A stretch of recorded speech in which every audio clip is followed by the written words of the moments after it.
Well, good morning, ladies. This is Pastor Bill West, and I'm happy you're able to join me today as we do lesson number 27 in your book. It is titled The Testing of Joseph's Brothers. Now, as we pick up in our Bible study, you remember from last time in Genesis chapter 42, that they came to Joseph, the brothers came to Joseph, not recognizing him, so they could buy grain for their father and for their families. And Joseph recognized them right away. Now, I always like to think about how I would react in that situation, and I want you to think about how you would have reacted. If your brothers had thrown you down a well and then sold you into slavery, and then 20 years later, they're standing there in front of you, and you're the second most powerful person in Egypt. I don't think I'd been as gracious as Joseph was. I think I would have said, "Aha, I am your brother, Joseph, who you threw down the well and you sold into slavery." And then I'd probably thrown him in jail. But anyway, if you look at the Old Testament, it always points to the New Testament.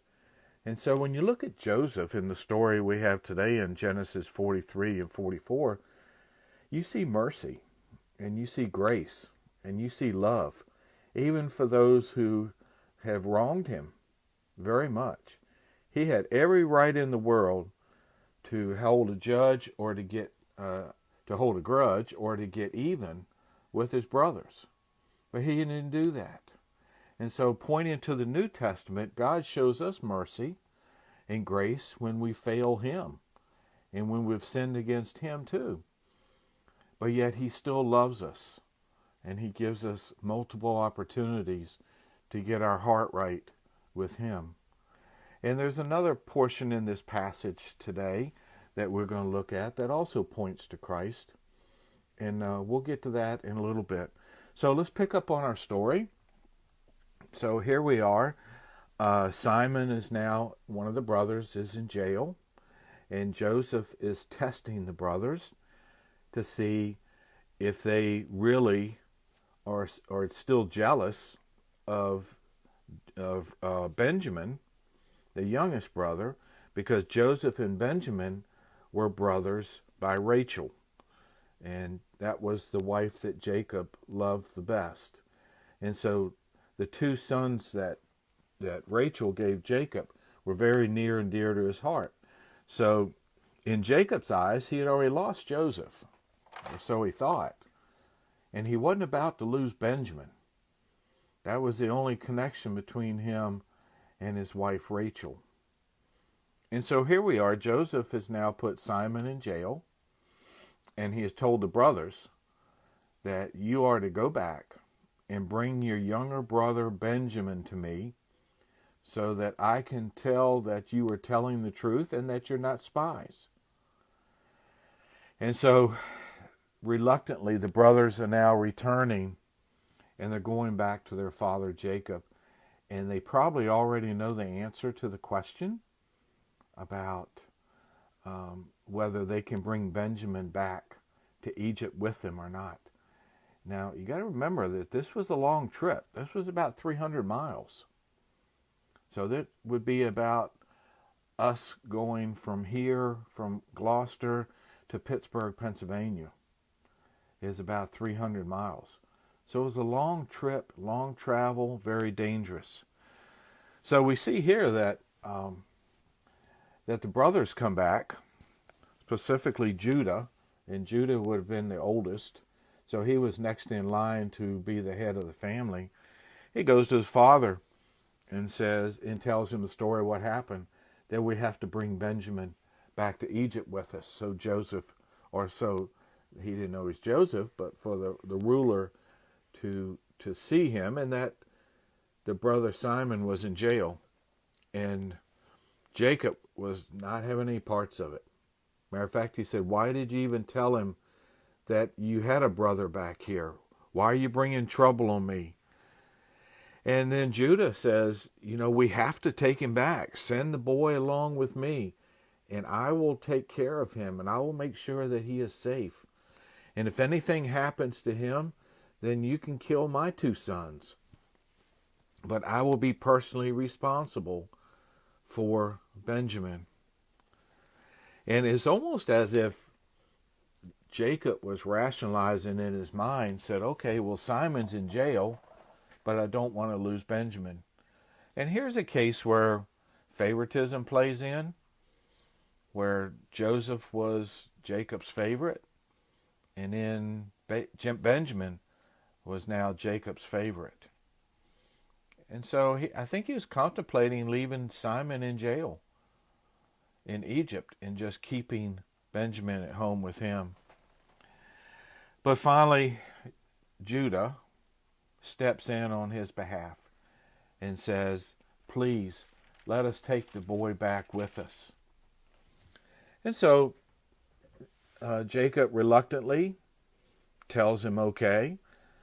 And he said, this time when you go, take gifts with you and take double the amount of silver to buy the grains. Because, if you remember, Joseph had put the silver back into his brother's grain bag so that they wouldn't have to pay for the food. And when they got home and he saw the silver that was in the grain bag, they became afraid because they were thinking that Joseph was now going to accuse them of stealing. So now Jacob knows all that too.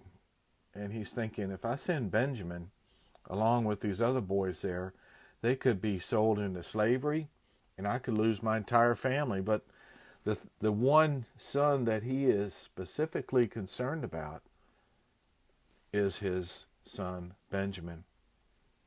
And now let's look to the New Testament. When the Heavenly Father sent his only Son to the earth to die for our sins, there wasn't any reluctance there. It was nothing but great love for you and for me. And so here we see where God freely gave his own Son, knowing that he was going to be crucified. And we see here that Jacob reluctantly is giving his son, not knowing whether he will ever be back or not. So you see how the Old Testament always points to the New Testament. And so they bring Benjamin in front of Joseph, and they presented the gifts. And Joseph asked, how is their father doing? And they said, well, the father is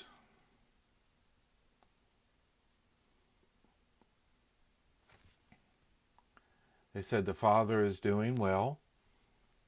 And then they ask, then he sees Benjamin. And he was deeply moved by seeing his little brother. And he actually had to go away from their sight. And he had to go into a room where he wept. And then he washed his face and he came out. And he took them to supper at his place. Now the brothers got really concerned about this also. They were thinking that he was setting them up. And so, interesting enough that Joseph threw them a little hint, because he sat them at the table by the oldest down to the youngest. And they were wondering to themselves, how does he know so much about our family? But yet they still did not have a clue of who he was. And so they feasted, and they had drink. And then Joseph gave instructions to the steward that when the brothers leave, to put the golden cup into Benjamin's bag with the grain. And it wasn't long after the brothers were heading back home with Benjamin, probably thinking all is well, we will finally get there and everything will be great. We're bringing Benjamin back, we're bringing Simon back.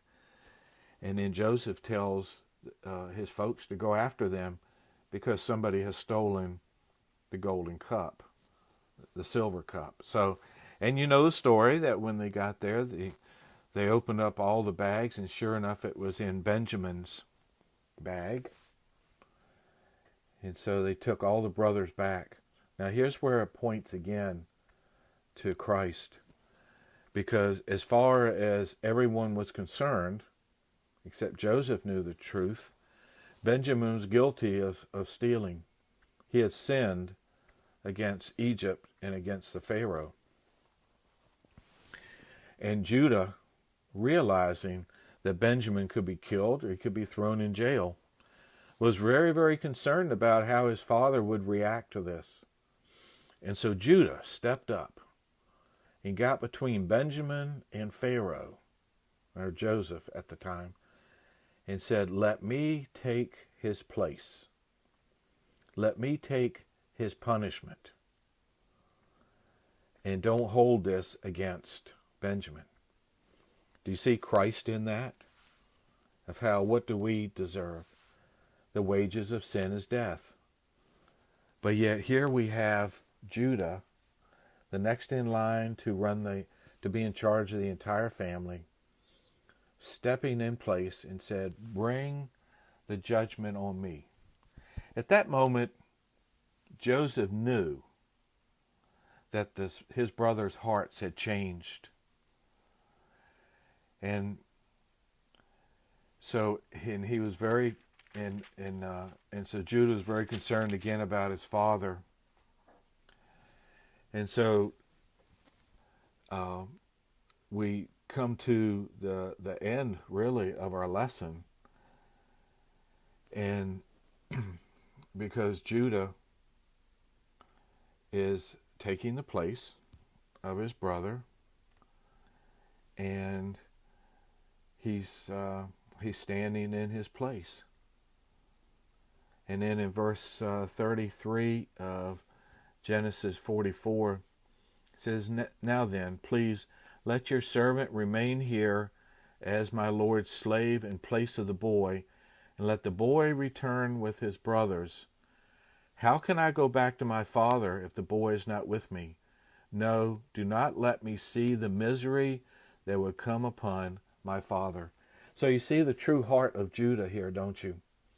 You see the heart of his love, not only for his father, but also for his brother Benjamin and his other brothers. So again, we see mercy in here, because Joseph could very easily have just thrown them all in jail and showed himself to who they were and said, I am Joseph, I am the one that you threw in the well and sold. And then we have Judah here, who could have let Benjamin take the brunt of the discipline, because Judah didn't know that Benjamin didn't steal it. I'm sure Benjamin said, I didn't steal it. But he looked awful guilty because it was in his bag. But then Judah steps as the intercessor between Benjamin and Joseph and said, let me take the punishment. And so then we know in the New Testament it says, by the stripes that Jesus took, we are healed. He took the punishment on that old rugged cross for you and for me. He died in our place so that we might have life everlasting. So that is our lesson for today. I hope you've enjoyed it, and I have really enjoyed being part of the group again today. And God bless you, and I will see you later. Bye-bye.